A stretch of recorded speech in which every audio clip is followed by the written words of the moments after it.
Hello everyone, this is Umida with you. Today we are going to explore an important topic that will not only help you in your academic studies but also in your everyday life. As we are living in an information-rich world, being able to effectively evaluate and interpret texts, arguments and ideas is essential than ever. And the topic theme for today is critical reading and thinking, developing skills to critically evaluate and interpret complex texts, arguments, and ideas. A brief summary to my video material is like this. And how to explore it, we should divide it into some parts. Like the first one is introduction to my theme, and the second one is theoretical foundations of critical reading and thinking, and the next third is that key skills for critical reading and thinking, strategies for developing critical reading and thinking, and the next stage common pitfalls in critical reading and thinking, and in the last version we will discuss applying critical reading and thinking in various disciplines. Here we go! Let's initially allow me to define what the critical thinking is. In briefly explaining, critical thinking is the process of actively and skillfully conceptualizing, analyzing, synthesizing, and evaluating information gathered from a variety of sources. And here, let's explore some of the core elements of critical thinking. As we know, critical thinking is not merely about criticizing or finding faults. It's about thinking a disciplined way that leads to more informed objectives and well-supported decisions. And the core elements of critical thinking is analysis, evaluation, inference, interpretation, problem solving, and reflection. First, we will discuss what analysis is.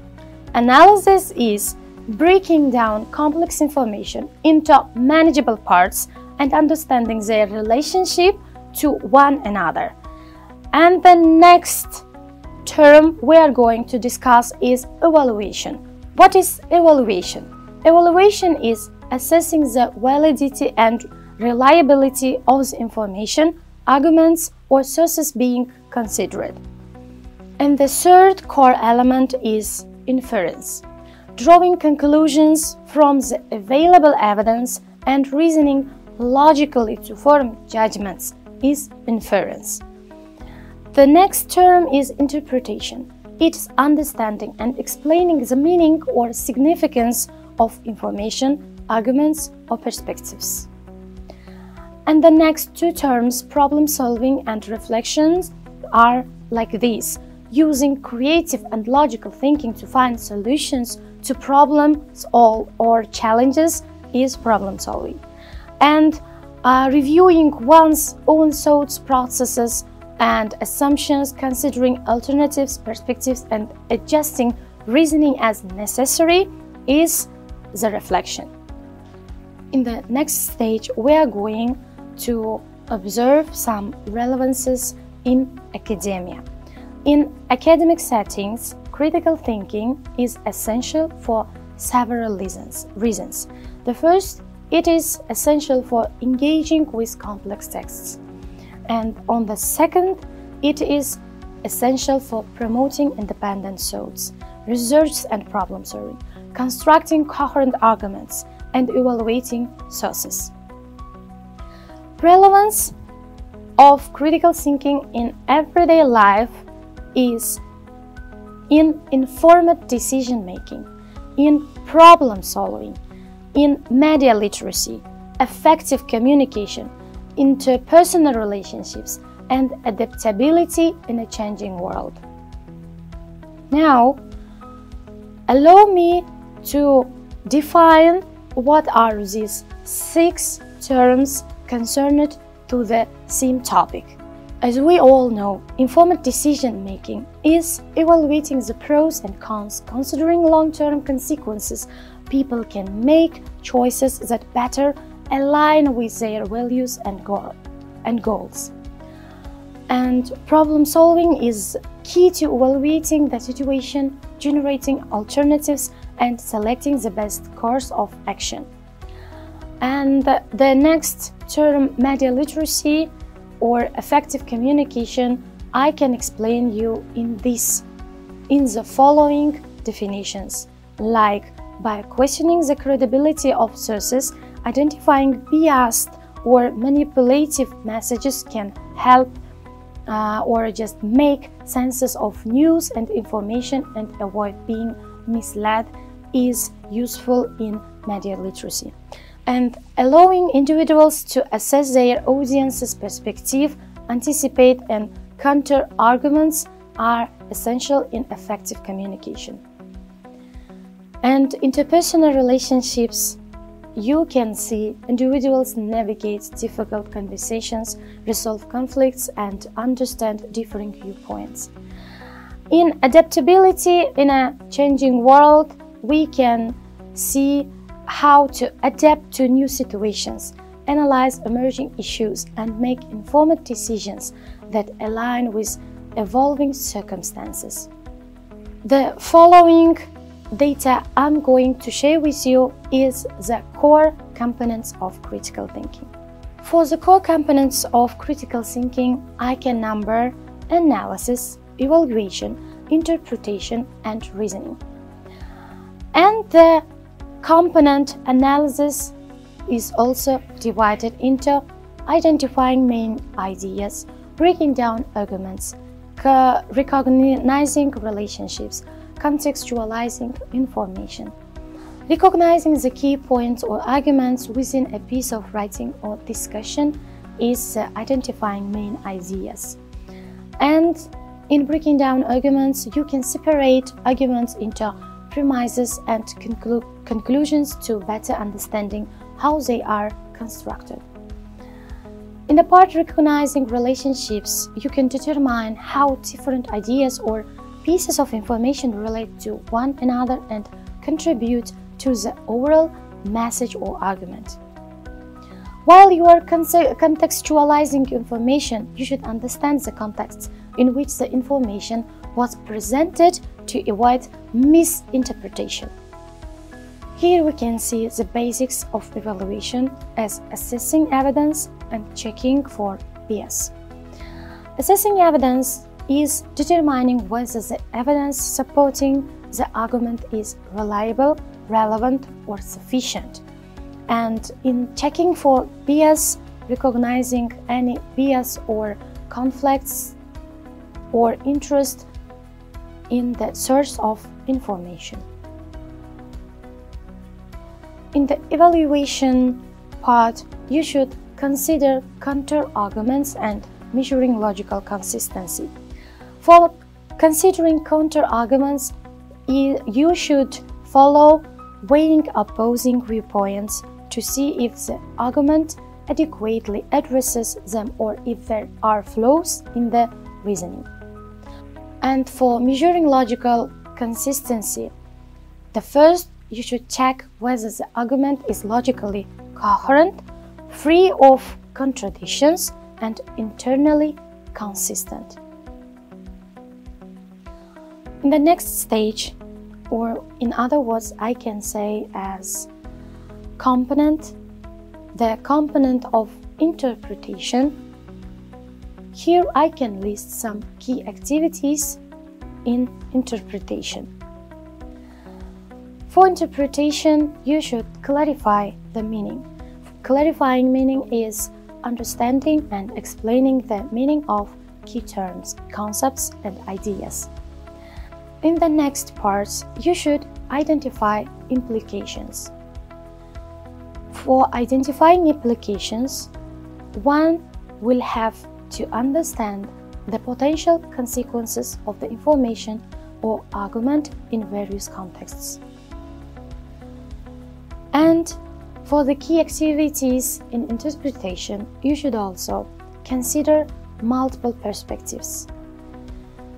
Considering multiple perspectives in interpretation is interpreting information in a way that acknowledges different viewpoints or possible readings. The next part of interpretation is contextual interpretation. In this interpretation activity, you should understand how the context, historical, cultural, or situational, affects the meaning of the information or argument.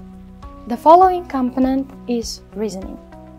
It's not hard to comprehend that reasoning is the process of constructing logical connections between ideas and drawing conclusions based on evidence and analysis. Reasoning is divided into two parts: deductive reasoning and inductive reasoning. For deductive reasoning, you should draw conclusions based on general principles. And for inductive reasoning, you should draw general conclusions based on specific observations. Here are some key activities in reasoning, as recognizing fallacies and building sound arguments. For recognizing fallacies, you will have to come across to identifying errors in reasoning such as faulty logic, oversimplifications, or unwarranted generalizations. And in building sound arguments, you will come to constructing arguments in a coherent, logical sequence that leads to a well-supported conclusion. The next part of my video is the role of critical reading. Before observing the role of critical reading, let's observe what is reading and what is critical reading.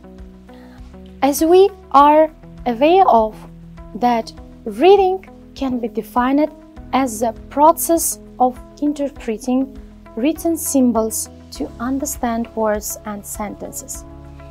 And it is the first step in engaging with a text and often aims at comprehension, grasping the basic meaning of the words and ideas presented.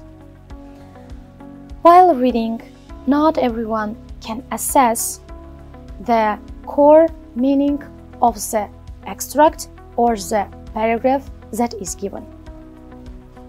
Whereas, while critical reading, you will observe and comprehend everything what lays under the meanings of the text-given words. The definition for critical reading, on the other hand, is the process of analyzing, evaluating, and questioning what is being read. It goes beyond comprehension to assess the quality of the information, the strength of the arguments, the credibility of the sources, and the logic behind the conclusions. In some points, simply observing information is insufficient for the following reasons. The first reason is complexity and ambiguity. The second one is questioning assumptions and bias. The third one, evaluating evidence and reasoning. The first one, interpreting context and meanings. The next is synthesizing multiple perspectives, recognizing logical fallacies and errors. Briefly explaining the reasons why simply observing information is insufficient is that complexity and ambiguity is the complex texts often contain nuanced ideas, complex arguments, and multiple layers of meaning. And these texts may present contradictory evidence or ambiguous language that requires more than just surface-level understanding. And the reason questioning assumptions and bias is essential because texts are often influenced by the author's assumptions, perspectives, and bias. These biases may not always be overt, but they can shape the arguments presented. In the stage, or in other words, the next reasoning, evaluating evidence and reasoning is essential because many complex texts present arguments based on evidence, but the quality and interpretation of this evidence can vary. Critical thinking allows readers to evaluate whether the evidence is sufficient, relevant, and reliable. The reasoning while interpreting context and meaning is important, that complex texts often require an understanding of the context in which they were written, historical, cultural, or theoretical contexts. Simply observing the text without considering this context can lead to misunderstanding or misinterpretation. Synthesizing multiple perspectives. You will face two complex texts. Those often present multiple viewpoints, competing arguments, or conflicting data. Critical thinking enables the reader to synthesize these different perspectives and draw connections. In the next part of my video material, I'm going to share the data, those I have gathered in advance, as active engagement with texts. Questioning, analyzing, synthesizing, and reflecting. This type of active engagement helps readers not only understand the surface-level meaning of a text, but also grasp its deeper implications, challenge its premises, and evaluate its relevance to their own perspectives or areas of study. Here also we can see some theoretical foundations of critical reading and thinking. They are philosophical underpinnings, cognitive theories, and role of metacognition. Let's observe some philosophical underpinnings. Critical thinking has been central to Western philosophy since its inception, with key figures such as Socrates, Aristotle, and more recent philosophers like John Dewey contributing to the development of critical thinking as a systematic and reflective process. The following part of theoretical foundations of critical reading and thinking is cognitive theories. Cognitive theories provide insight into how the brain processes, organizes, and applies information. These theories are essential for understanding how critical reading and thinking occur at the mental level. And the following theoretical foundations of critical reading and thinking is role of metacognition. Metacognitive awareness helps students identify when they are not understanding a text or argument and decide to take corrective actions such as rereading, seeking clarification, or adjusting their reading and strategies. This self-regulation all allows reader to maintain focuses. In this video, I'm going also give some information about key skills for critical reading and thinking. The key skills for critical reading and thinking are analysis, evaluation, synthesis, interpretation, questioning, and reflection. Initially, let's define what kind of affections can analysis give. As we all are aware of that analysis, evaluation, synthesizes, interpretation, and questioning all contribute to a thorough understanding of complex texts. These skills enable readers to dissect arguments, assess evidence, combine diverse viewpoints, interpret meanings in contexts, and reflect on their own reasoning. In the following processes, I'm going to explain and give some information about strategies for developing critical reading and thinking. They are active reading, note-taking techniques, engaging with complex texts, and collaborative critical thinking. In active reading, you can annotate, summarize, or question. And in note-taking techniques, you can use kind of techniques, those kernel notes, mind mapping, or outlining. The following strategy is engaging with complex texts.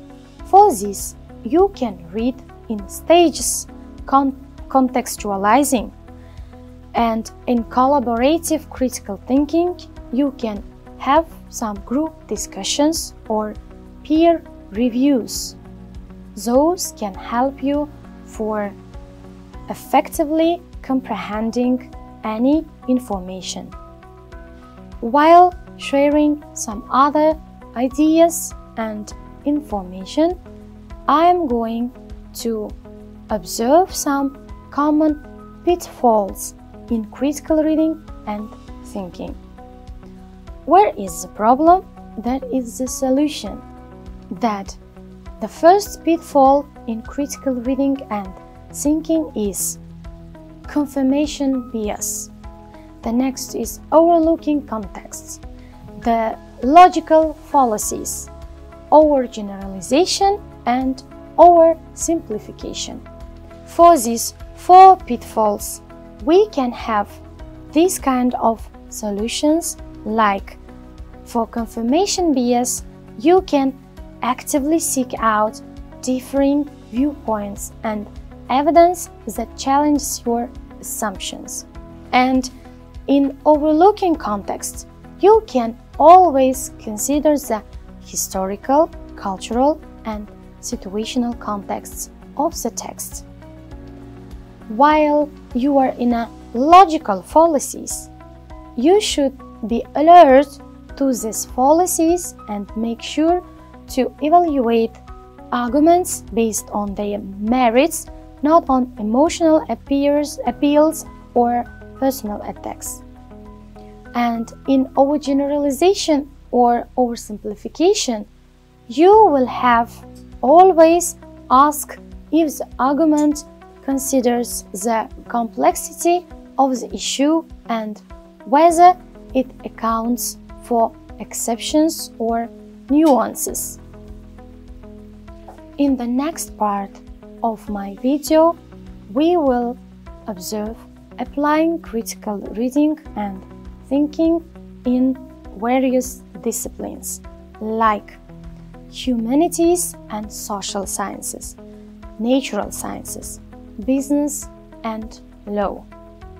Applying critical reading and thinking in humanities and social sciences, you can come across to the data that in history, literature, or sociology, critical thinking helps you analyze sources, interpret arguments, and understand social phenomena from multiple perspectives. And in natural sciences, in other words, in science, it's about critically evaluating research methods, experimental data, and drawing conclusions that are based on solid evidence, not correlation or assumptions. And the application of critical reading and thinking in the disciplines of business and law, you will have to identify whether it's reading a contract, assessing a business strategy, or other types of business. In conclusion, I should say that I would be glad to encourage you to apply the techniques and strategies discussed in the article to your own academic or professional work, and to highlight the value of cultivating a critical mindset in navigating an increasingly complex world of information. As usual, I won't say goodbye. I say instead, see ya. We are not leaving yet. We are just beginning our travel. Thanks!